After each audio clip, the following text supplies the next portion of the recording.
हीरे medical college, सूरत bypass, Dhulia, Maharashtra में गुरुजी पंडित प्रदीप मिश्र जी द्वारा श्री माँ लक्ष्मी शिव महापुराण कथा शुरू हो गई है। आज 17 नवंबर तीसरे दिन की कथा पूर्ण हो चुकी है। यह 5 दिवसीय शिव महापुराण कथा है जो कि 15 से 19 नवंबर 2023 तक आस्था और यूट्यूब के माध्यम से दोपहर के 1 से 4 बजे तक देखी जा सकती है। आप सभी के स्नेह और प्रेम की वजह से आपका धर्म की बातें यूट्यूब चैनल का परिवार 2 लाख लोगों का हो गया है। मैं अमित सभी शिव भक्तों का इस प्रेम और सपोर्ट का आभार व्यक्त करता हूं और आपको विश्वास दिलाता हूं गुरुजी के बताए उपायों को इस चैनल पर हम अच्छे से अच्छे तरीके से करके बताते रहेंगे और साथ ही शिव महापुराण कथा सार भी आप तक पहुंचाते रहेंगे। Once again thank you so much for 2 lakh subscribers. आज की कथा में गुरुजी ने सभी से जीवन में 2 नियम को सिर्फ 2 सप्ताह तक अपनाने को कहा है, जिससे अपनाने पर आपको भोलेनाथ की कृपा निश्चित रूप में प्राप्त होती है। यह कौन सा साधारण सा नियम है, यह जानकारी आपको इस वीडियो के माध्यम से प्राप्त होने वाली है। कल 18 नवंबर है, लाभ पंचमी की विशेष तिथि है और इस दिन गुरुजी पंडित प्रदीप मिश्रा जी ने सभी से अपने घर में शुभ और लाभ लिखने का एक विशेष उपाय करने को कहा है। कहाँ कहाँ आप शुभ और लाभ लिख सकते हैं, किन चीज़ों का उपयोग करते हुए आपको लिखना है, यह सभी जानकारी आपको इस वीडियो के अंत में प्राप्त होने वाली है। आज 17 नवंबर तीसरे दिन की कथा में गुरुजी ने कुल 12 उपाय पत्र और उपयोगी जानकारियाँ दी हैं। सभी की जानकारी हम आपको इस वीडियो के माध्यम से दे देंगे। अगर किन्हीं कारणवश आपने आज की कथा नहीं सुन पाई है तो पूरी कथा का रास्ता तो आपको इस छोटे से वीडियो से प्राप्त होने वाला है।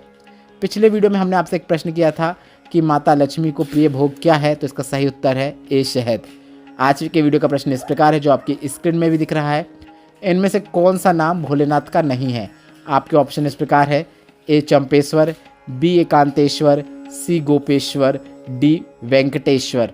आप इस प्रश्न का उत्तर अभी हमें कमेंट बॉक्स के जरिए ए बी सी डी के रूप में भेज सकते हैं। हम इस प्रश्न का उत्तर आपको कल के वीडियो में जरूर बता देंगे। बढ़ते हैं आज की कथा की पहली विशेष जानकारी की ओर। कथा शुरू होते ही गुरुजी ने कहा, कभी आप भी एकांत में बैठकर भगवान की भक्ति धारण करो। हमने आपको कोसी कला में हुई शिव महापुराण कथा में भी एकांतेश्वर महादेव के वर्णन बताया था और एकांत में बैठकर भगवान की गई भक्ति और किए गए स्मरण का महत्व बताया था। बढ़ते हैं आज की कथा की दूसरी विशेष जानकारी की ओर। गुरुजी ने कहा, गाय, लक्ष्मी और बेटी, इन्हें हमेशा 1000 बार सोच समझकर ही किसी को देना चाहिए, क्योंकि यह आपके गलत फैसले से अगर गलत हाथों में पहुंच जाती है और इन्हें कोई कष्ट होता है, दुख होता है, तो उसका जो पाप लगता है उसे आपको ही भोगना पड़ता है। बढ़ते हैं आज की कथा की तीसरी विशेष जानकारी की ओर। गुरुजी ने बताया 21 से 25 तारीख तक नवंबर में नासिक में शिव महापुराण कथा होने वाली है। इस कथा का नाम देव दीपावली शिव महापुराण कथा होगा। बढ़ते हैं आज की कथा की चौथी विशेष जानकारी की ओर। एक रोचक पत्र आया। कंचन और सचिन पाटिल जी का यह पत्र था जिसमें लिखा था, मेरी बेटी 11 वर्ष की है। जिस हिसाब से उसकी हाइट थी वह हमें कम लग रही थी।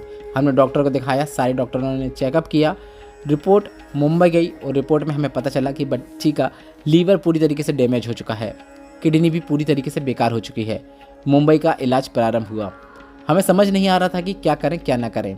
मेरी बेटी ने एक बात कहा कि माँ आप चिंता ना करो, सीहोर वाला महाराज कहता है कि शंकर है, और महाराज जब कथा वाचते हैं तो वह कहते हैं कथा वाचने वाला भी शंकर है और सुनने वाला भी शंकर है, और जब कथा वाचने वाला कह रहा है शंकर है तो उसकी बात ज़रूर सच होगी, ऐसा विश्वास रखना चाहिए, और मेरी किडनी भी वह ज़रूर ठीक कर देंगे। हम सीहोर गए और सीहोर से रुद्राक्ष लेकर आ गए। रुद्राक्ष लाने के बाद उस रुद्राक्ष वाला जल शिवलिंग पर चढ़ाकर जल औषधि रूप में प्राप्त करके उसका आचमन बेटी को कराना शुरू किया। इसके बाद डॉक्टर के पास वापस हम जांच के लिए गए तो डॉक्टर भी हैरान थे। लीवर और किडनी दोनों अच्छी तरीके से कार्य करने लगी थी। उसी का आभार व्यक्त करने में कथा पंडाल में आई हूँ।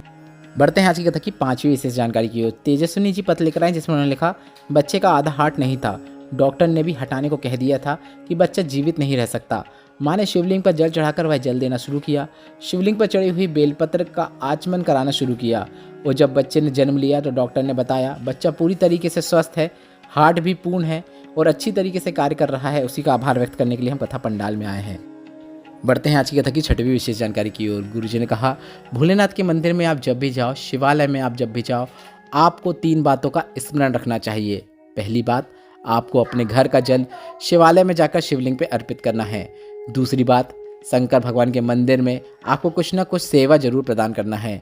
सफाई कर दो, नारियल या फिर निर्वाल है उसे उठाकर आप साइड में रख दो, दिए ठंडे हो चुके हैं तो उसे उठाकर आप साइड में रख दो। इस प्रकार से सेवा जरूर प्रदान करें।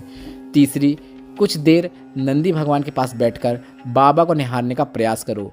जैसे नंदी जी बाबा को निहार रहे हैं, भोलेनाथ को निहार रहे हैं, उसी प्रकार आप भी भोलेनाथ के दर्शन कीजिए। एक बात निश्चित है, बाबा झोली भर के जरूर भेजेगा, यह निश्चितता है। बढ़ते हैं आज की कथा की 7वीं विशेष जानकारी की ओर। गुरुजी ने कहा, हम जहाँ पर रुके हुए हैं वहाँ पर एक पत्र आया, उसमें लिखा था कि तुम दीपावली के पहले क्यों नहीं आए। इसके बाद गुरुजी ने कहा, ऐसे पत्र आते हैं जो हमें डरा देते हैं, क्योंकि पत्र लिखने वाले का कहना था क्योंकि माता लक्ष्मी का पूजन हमने दीपावली में कर दिया और हमने शहद नहीं अर्पित कर पाए, दीपावली निकल गई, अब हम क्या करें। तो गुरुजी ने कहा, अभी देव दीपावली आने वाली है, तो आप यह तब चढ़ा सकते हैं, शहद का भोग तब लगा सकते हैं। गुरुजी ने कहा, 25 या 26 नवंबर को देव दीपावली का पावन पर्व है, जिस दिन आप इस विशेष उपाय को कर सकते हैं। मैं आपको यह विशेष उपाय फिर से बता देता हूँ, जिसमें गुरुजी ने कहा है आपको पान के पत्ते में शहद की एक बिंदी लगाकर उसे माता लक्ष्मी को अर्पित करना है। साथ ही आपको उसी दिन बेलपत्र में शहद लगाकर बेलपत्र को भोलेनाथ को अर्पित करना है। यह विशेष उपाय आप घर में धन संपदा वृद्धि के लिए, आर्थिक स्थिति को मजबूत करने के लिए दीपावली या फिर देव दीपावली के दिन कर सकते हैं।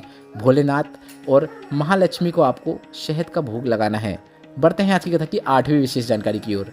सरूबाई जी पत्र लेकर आई, जिसमें उन्होंने लिखा, 2016 में मेरा बेटा पंकज एजुकेशन पूर्ण करके सरकारी नौकरी का प्रयास कर रहा था, पर उसकी कहीं पर सरकारी नौकरी नहीं लग रही थी।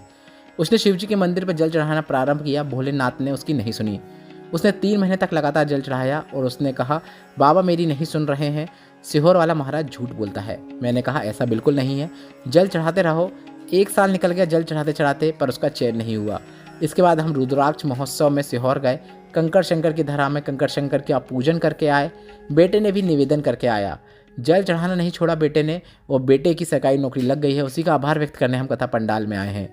बढ़ते हैं आज की कथा की 9वीं विशेष जानकारी की ओर। गुरुजी ने कहा, शिवलिंग को जलाधारी पर क्यों रखा जाता है।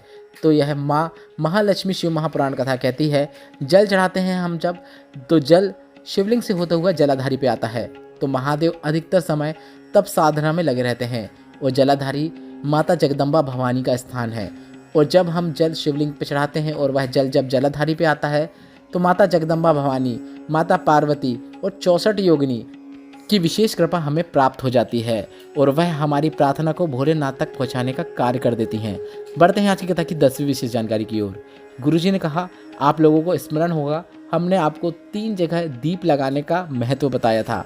वह 3 जगह का स्मरण कराते हुए गुरुजी ने बताया, पहली जगह है बेलपत्र के वृक्ष के नीचे लगाया गया दीप, दूसरी जगह है शिव मंदिर में भोलेनाथ के मंदिर में लगाया गया दीप, तीसरी जगह है आपके अपने घर के मुख्य द्वार के सीधे हाथ की ओर लगाया गया दीप जीवन में कभी भी कोई कमी नहीं होने देता है। आपका घर हमेशा भंडार भरा रहता है, धन संपदा की कभी कोई कमी नहीं होती है। बढ़ते हैं आज की कथा की 11वीं और विशेष जानकारी की ओर। गुरुजी ने कहा, 2 चीज़ें काफ़ी कारगर होती हैं, और केवल आप 2 हफ्ते भी दृढ़ता से इन्हें कर लेते हैं तो शंकर भगवान की कृपा आप निश्चित प्राप्त कर लेते हैं। पहली है, बिना कपट के, बिना छल के, बिना दिखावे के, बिना कोई बेईमानी के, बिना लोभ के श्री शिवाय नमस्तुभ्यम मंत्र का जाप बेलपत्र के वृक्ष के नीचे बैठकर करना है। पहले दिन आप जब बेलपत्र के पेड़ के नीचे बैठकर कामना करते हुए श्री शिवाय नमस्तुभ्यम मंत्र का जाप करते हैं, उसके बाद अगले दिन से आपको कामना नहीं करना है, बस आपको बिना कामना किए श्री शिवाय नमस्तुभ्यम मंत्र का जाप करना है। दूसरा नियम है, अगर आपके घर के आसपास या कहीं पर भी आपको कोई बेलपत्र का पेड़ ऐसा दिख रहा है जो सूख गया है, जिसमें पत्तियां नहीं है, हरा नहीं है, तो वहाँ से आपको बेलपत्र के वृक्ष की जड़ के पास का भाग लेकर आ जाना है। आप उस पेड़ की कोई सूखी लकड़ी भी लेकर आ सकते हैं, उसका आपको चंदन बना लेना है, और जब भी आप जल चढ़ाने जाओ तो उस बेलपत्र का जो आपने लकड़ी का चंदन बनाया है, उस चंदन को आपको भोलेनाथ को अर्पित करना शुरू करना है। ऐसा आपको सूखे हुए पेड़ के साथ ही करना है, हरे पेड़ के साथ बिल्कुल भी नहीं करना है, क्योंकि अगर आपने हरे वृक्ष की लकड़ी या फिर कोई डाली तोड़ दी और उसका आपने चंदन बनाकर अगर अर्पित किया तो उसमें कोई भी मूलता नहीं है, उसका आपको कोई भी फल प्राप्त नहीं होने वाला है। गुरुजी ने कहा, बल्कि यहाँ पर शिव महापुराण की कथा यहाँ तक कहती है, हरे वृक्ष कोई भी हो, उन हरे वृक्ष की अगर हम पत्तियाँ तोड़ रहे हैं, फूल तोड़ रहे हैं, तो हमें कभी भी डालियाँ नहीं तोड़ना चाहिए। यह एक विशेष उपाय है जिससे आप कभी भी किसी भी दिन से शुरुआत कर सकते हैं। बस आपको श्री शिवाय नमस्तुभ्यम मंत्र का जाप बेलपत्र के वृक्ष के नीचे बैठकर करना है, और आप बस पहले दिन ही कामना करें, अगले दिन से आप सिर्फ श्री शिवाय नमस्तुभ्यम मंत्र का जाप करें। और दूसरा यह है कि आपको बेलपत्र के सूखे वृक्ष की लकड़ी लाकर, जड़ के पास की लकड़ी लाकर उसका चंदन तैयार करके शिवलिंग पे अर्पित करना है। आप जल चढ़ाने के बाद उस चंदन का तिलक लगा सकते हैं, बिंदी लगा सकते हैं, या फिर त्रिपुंड बना सकते हैं, या फिर चंदन का लेपन कर सकते हैं। जो भी आपसे बन सके आप वह कर सकते हैं। बढ़ते हैं आज की कथा की 12वीं और अंतिम विशेष जानकारी की ओर। कल मतलब 18 नवंबर कार्तिक शुक्ल की पंचमी तिथि है और साथ में है लाभ पंचमी। और गुरुजी पंडित प्रदीप मिश्रा जी ने पिछले वर्ष की कथा में लाभ पंचमी का शुभ लाभ लिखने वाले एक विशेष उपाय की जानकारी दी थी। तो उपाय कैसे करना है आप ध्यान से सुनें। आप हल्दी या फिर कुमकुम या फिर सिंदूर, कोई भी एक सामग्री का उपयोग करते हुए जहाँ पर आपने माता लक्ष्मी की पूजन की है वहाँ पर आपको पूजन किए गए स्थान के आसपास, मतलब पूजन किया गया जो स्थान होता है उसके आजू बाजू आपको शुभ और लाभ लिख देना है।